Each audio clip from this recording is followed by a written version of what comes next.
Welcome back.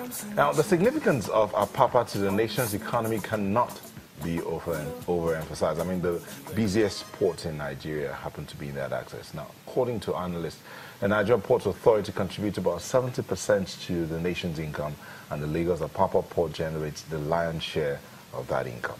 You can imagine. But you know the thing? That area has been plagued with bad roads and gridlocks experienced in... I don't want to tell you what happened this last then don't tell it. Monday. Don't tell it. But it's making transacting business activities in the two most active commercialized ports in Nigeria a nightmare.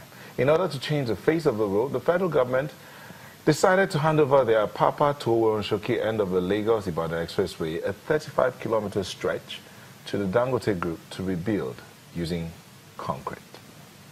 The management of Dangote Group has debunked the story going around that the company will benefit a 10-year tax holiday after constructing that stretch of road. What's going on? Some people are up in arms. Hello? Why would you do this to one company? What is 10 years? Whole 10 years you're giving up? Well, we'll be talking about that and other issues around, road construction, particularly that end. So to help us look at these two issues, we have the advisor to the president and chief executive officer of Dangote Group here in the studio, Engineer Joseph Makoju. Thank you for joining us. Hello. And one of those men who would ensure and look to see that things are done properly, Sayinka Dumaki, human rights activist. Thank you for joining us. Morning. Okay, so let me begin with you, Mr. Dumaki. That announcement was made in the month of September by the federal government. But I think the Minister of... 17th of September. 17th of September. Minister of Works, Power and Housing. Now, Babatunde Fashola. But you have been, for lack of a better description, shouting from the rooftop. What's going on? Well, I think first thing to say is that that road, like many other roads in Nigeria, has become an eyesore, a source of embarrassment, and users of that road are suffering seriously. So that any attempt to do a road, nobody will be against it. Okay. But what I and other Nigerians pick issue with was that on the 17th of September, the Minister of Works, Mr. Babatunde Fashola, told this Daily newspaper, but this was reported him at an event, to have said that the federal government has decided to hand over that road to the Dangote Group to rehabilitate, and that the federal government has decided to grant the company 10-year tax holiday, that they inherited 5-year tax holiday for companies that get such activities, but that increased it to 10 years. And he went on to say that they have signed agreements on 12th of September while they are waiting for the designs of the road. And it's on the designs that they will determine the scope of work that can be quickly executed.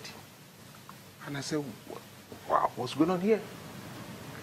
Remember, last week, governors were still in the villa begging that the federal government should hand over the roads that they made to them.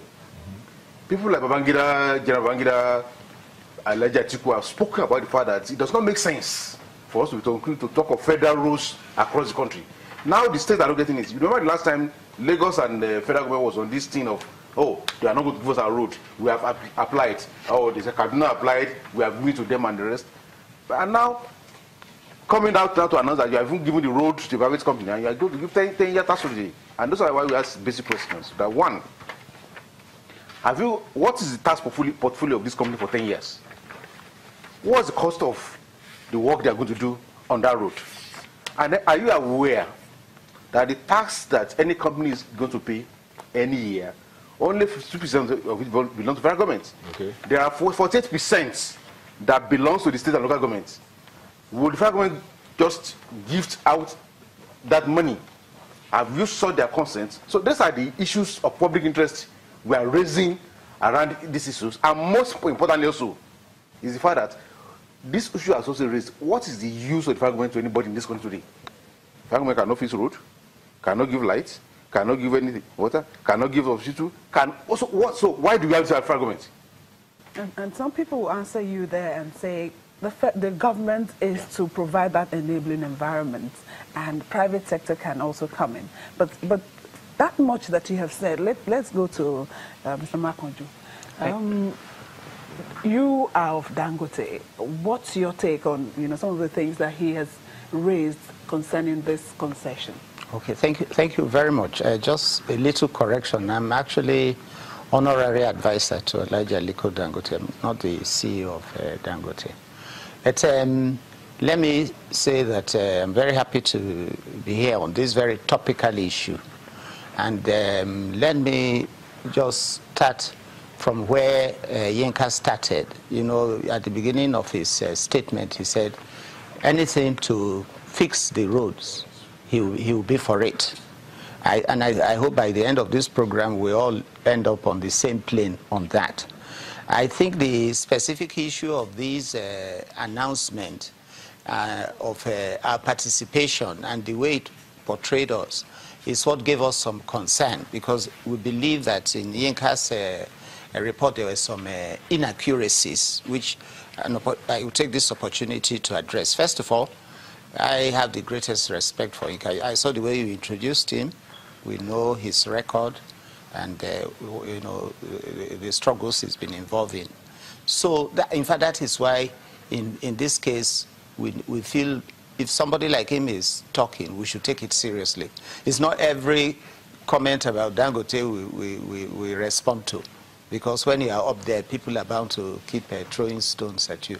But when someone like him makes a statement, we believe it is important. If there are things to correct, it should be corrected. So I'm happy I'm having this opportunity.